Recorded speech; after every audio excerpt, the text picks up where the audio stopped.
Bonjour mes chers balances, je vous remercie de me retrouver pour cette guidance de septembre dans le cadre de laquelle deux d'entre vous vont pouvoir remporter un tirage personnalisé et réalisé par mes soins. En effet, il y a toujours le concours mensuel, donc il y a deux gagnants, deux tirages, et pour participer à ce concours, il vous suffit de vous abonner à ma chaîne et de liker cette vidéo. Et soit vous pouvez la commenter en m'expliquant comment cet horoscope résonne ce mois-ci en vous, donc un de ces commentaires-là sera sélectionné et remportera un tirage personnalisé, ou alors vous pouvez indiquer en commentaire toujours de cet horoscope le réseau social sur lequel vous me suivez, que ce soit Facebook ou Insta, ainsi que votre pseudo, si vous en utilisez un. Et donc un de ces commentaires-là sera sélectionné et remportera l'autre tirage. N'oubliez pas que vous pouvez en plus me retrouver chaque semaine pour des guidances hebdomadaires sur Insta comme sur Facebook. Une raison de plus pour m'y retrouver, vous avez les liens de mes pages dans le descriptif de cette vidéo. Mais on va se recentrer autour des énergies de ce mois de septembre à l'aide de ce tarot des compagnons dragons qui a été auto-édité et publié par Caitlin Gawa que j'ai beaucoup aimé, donc voilà, je vous le présente. Et donc on a un tirage qui est très fort en termes de symbolique. Bon, déjà vous avez deux lames majeures, vous avez la tempérance et le mât qui rien que à elles seules peuvent vous donner un petit peu le message. La carte du mât, c'est la direction de votre mois de septembre et ça incarne l'idée de se jeter à l'eau. C'est oser un peu se jeter dans le vide, redémarrer à zéro, s'affranchir un petit peu de tout ce que l'on connaît, s'affranchir aussi de ses propres tabous, de sa propre tiédeur entre guillemets, se défaire éventuellement des préjugés, des œillères qui pourraient nous empêcher de redémarrer à zéro, parce que il y a cette idée qu'il y a une nouvelle aventure, une nouvelle relation qui va prendre la direction que vous lui donnerez. Il y a quelque chose qui dépend notamment des efforts que vous êtes prêt ou prête à fournir avec le 10 de bâton qu'on trouve dans les éléments positifs. Ça peut être une situation ou une problématique qui vous prend un peu la tête quand on trouve la carte du 9 d'épée en termes de vibration, mais justement, il ne faut pas s'enliser dans des réflexions un peu trop, on va dire, pointu ou détaillé, parce qu'on risque de s'enfermer et de se piéger dans des pensées démoralisantes ou identifier des problèmes qui ne se sont même pas encore présentés et les redouter comme s'ils étaient déjà là, que le 9 d'épée peut illustrer. C'est quelquefois comment on s'empêche presque de trouver le sommeil la nuit, tant on est absorbé par un problème qui en continu nous prend la tête, pour dire les choses simplement. Or, la carte du mât, il y a un côté un peu justement tout feu tout flamme. Le mât, on l'appelle le fou parce que il agit comme ça quelquefois sur des coups de tête, de façon impulsive, on dira plus largement de façon spontanée. Et la spontanéité, eh bien ça ne s'accorde pas à une réflexion comme ça ou un ressassement. Non, c'est quelque chose qui vient, qui nous prend et on s'élance. Et ça coïncide, cette idée de redémarrage à zéro, avec la fin d'une situation, le 10 de bâton, que vous menez à son terme pour votre plus grand bien ou pour votre plus grand soulagement, ou alors une situation qui touche à son terme et qui permet de faire place nette, faire place neuve pour quelque chose de nouveau. Mais il ne faut pas se laisser aller, il ne faut pas se retrouver à trop hésiter, à trop se questionner, de sorte à oser, si vous voulez, comment dire, aller chercher cette liberté, ne plus se soucier de sa sécurité, entre guillemets, qu'on est en train de perdre, parce que effectivement le mât, la stabilité n'est pas là. Et la tempérance, on pourrait justement être un peu hésitant ou hésitante en se disant allez, j'envoie tout en l'air et comment je me protège, comment je me sécurise, comment je me stabilise. Justement, c'est pas encore ce qu'il faut garder à l'esprit dans les choix que vous allez faire. Il faut oser ce saut dans le vide et après on improvisera, parce qu'il y a la possibilité que si vous ne saisissez pas cette opportunité, que vous restez un petit peu sur le bas-côté à trop hésiter, vous puissiez ne pas vous élancer quand le moment est pourtant le bon. Il y a effectivement avec cette carte du mât soit la possibilité qu'avec la fin de ce cycle, vous voilà enfin libéré, une situation qui vous a beaucoup coûté sur le plan physique comme mental, et dont vous vous affranchissez une bonne fois pour toutes au cours de ce mois de septembre. Il y a peut-être plus que l'idée de se jeter à l'eau, il y a l'idée de se libérer et de s'affranchir d'une situation exténuante, épuisante, mentalement comme physiquement, parce que on a à la fois un 9 d'épée et un 10 de bâton. Donc on s'approche, 9, 10, on s'approche de la fin, le 10 de bâton marquant la fin. Alors ça peut nous dire que dans les derniers mètres qui vont vous séparer de cette ligne d'arrivée, ça va pas être de tout repos sur le plan mental. Vous allez être en prise à des pensées noires ou à des doutes, à des inquiétudes. Mais voilà, ce sont les derniers efforts avant de pouvoir se délester des poids que l'on porte, puisque la carte du 10 de bâton se trouve dans les éléments positifs pour votre mois de septembre, pour cette rentrée. Et c'est vrai que mes chers balances, la carte du 10 de bâton est une carte de réussite et d'achèvement du fait d'un travail assidu. C'est parce qu'on a été endurante, parce qu'on a fait preuve de persévérance qu'on arrive à se délester de cette situation souvent pénible. Parce que le 10 de bâton, il y a l'idée quand même un peu de fardeau. C'est une situation qu'on a prise à bras le corps et on ploie un peu sous la charge. Mais quand la carte se trouve dans les éléments positifs, nos efforts s'avèrent être tout de même payants.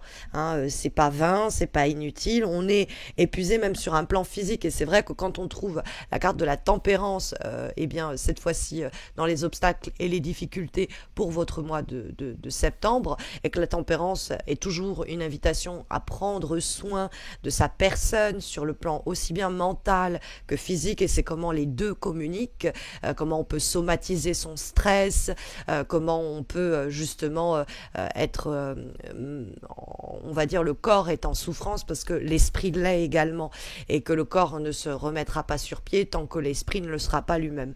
Donc il y a comment le corps et l'esprit se nourrissent l'un l'autre, et comment quand l'un est déséquilibré, l'autre également. C'est le yin et le yang. Et donc avec le 10 de bâton et la tempérance, c'est des fois un appel à prendre des vacances. Alors je sais que pour la majeure partie d'entre nous, on en sort, mais ça peut être l'idée de quand même ne pas s'épuiser dès que vous vous remettez le pied à l'étrier dans cette relation, dans ce projet, dans cette situation. Vous aménagez quand même des temps de repos, vous prenez en considération les besoins de votre corps comme ceux de votre cœur. Il y a ça, de ne pas se pousser au bout du bout, de ne pas se faire endurer des souffrances inutiles et de ne pas se pousser soi-même au fond au surmenage ou à l'épuisement. Vous pouvez déléguer certaines tâches, vous pouvez vous confier, on va dire, dans l'idée d'un soutien. Vous pouvez chercher soutien aussi auprès des personnes qui vous entourent. On peut compter sur l'aide d'un tiers, mais pour cela, il faut apprendre à déléguer. Et des fois, on a du mal à déléguer.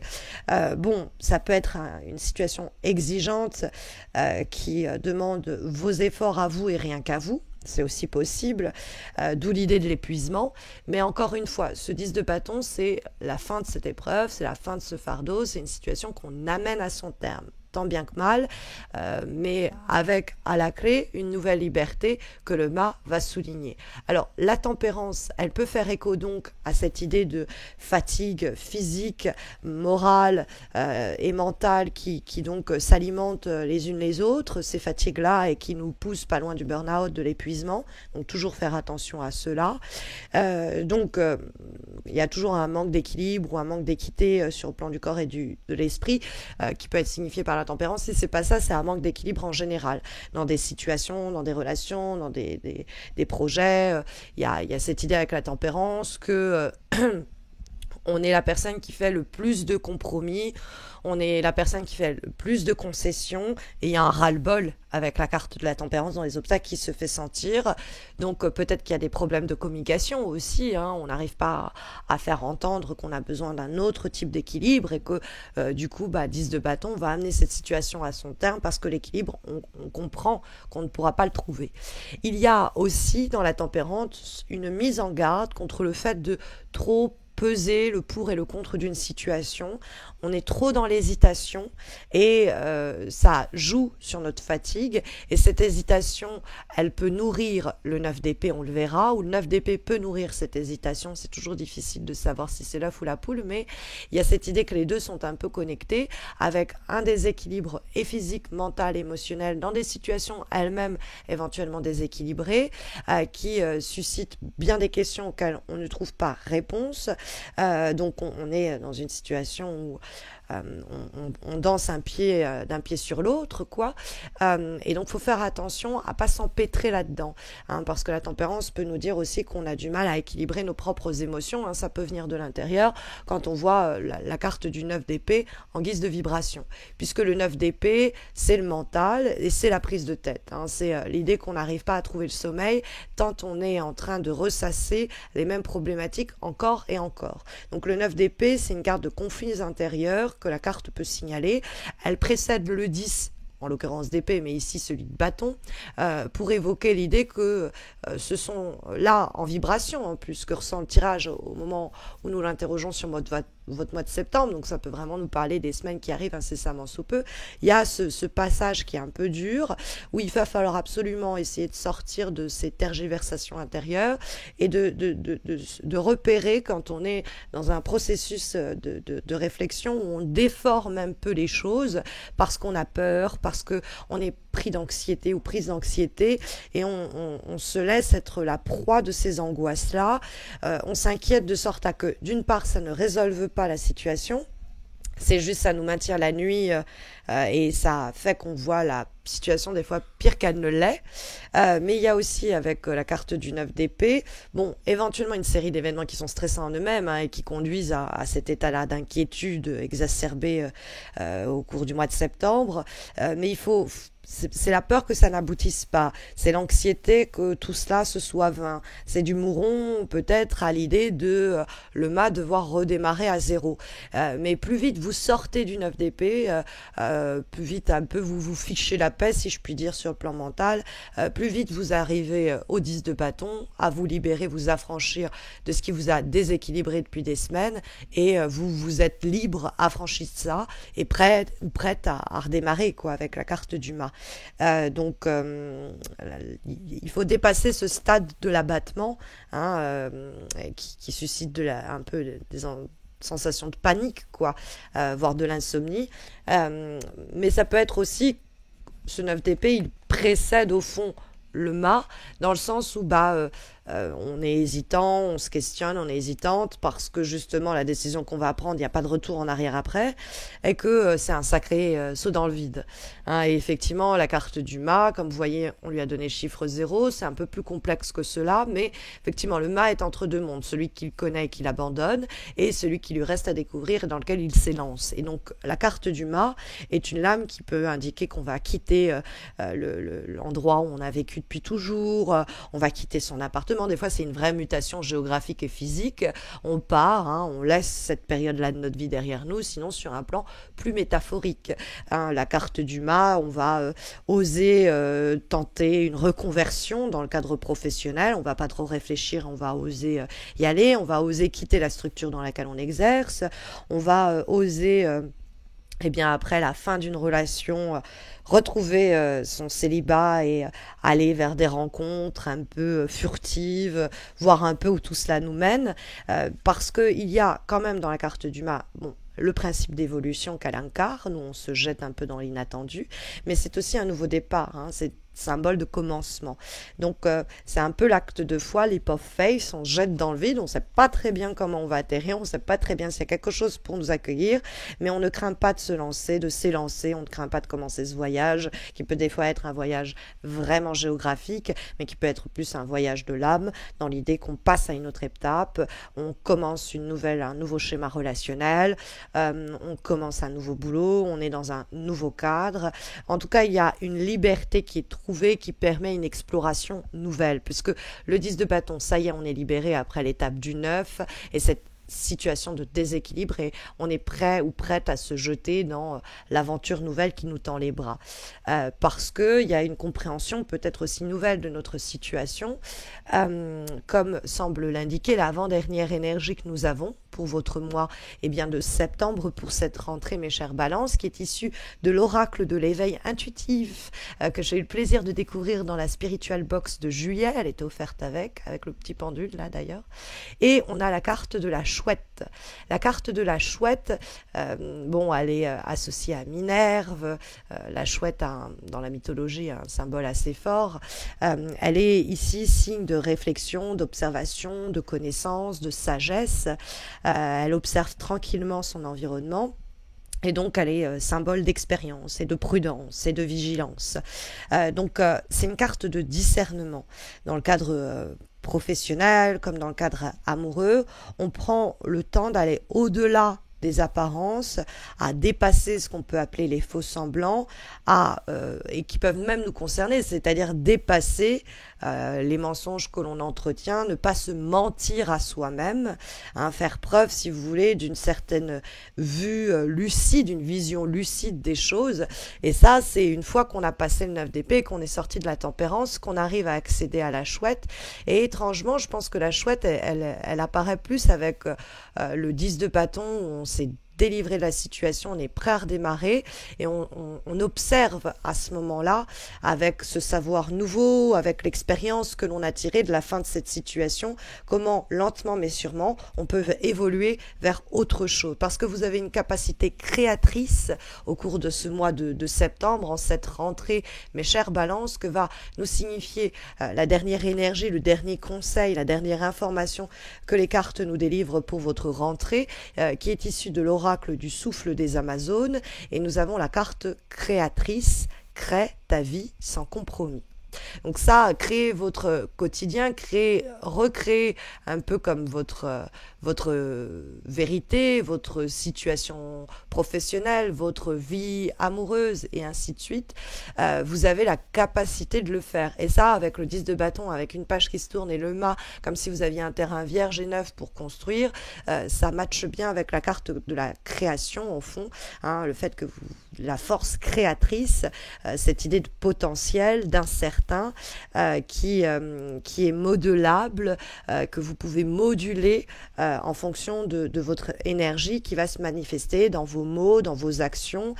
C'est l'idée qu'il est important au cours du mois de septembre d'émettre une intention choisie qui va être représentative de vos aspirations et de la matérialiser.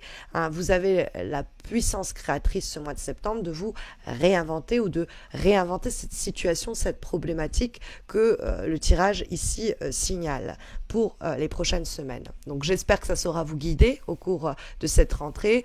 Alors si votre problématique est plus sentimentale, je vous en avais déjà parlé le mois dernier, je devais publier les guidances amoureuses trimestrielles. Je n'ai pas pu le faire parce que j'ai été complètement débordée par des demandes avant de partir en congé.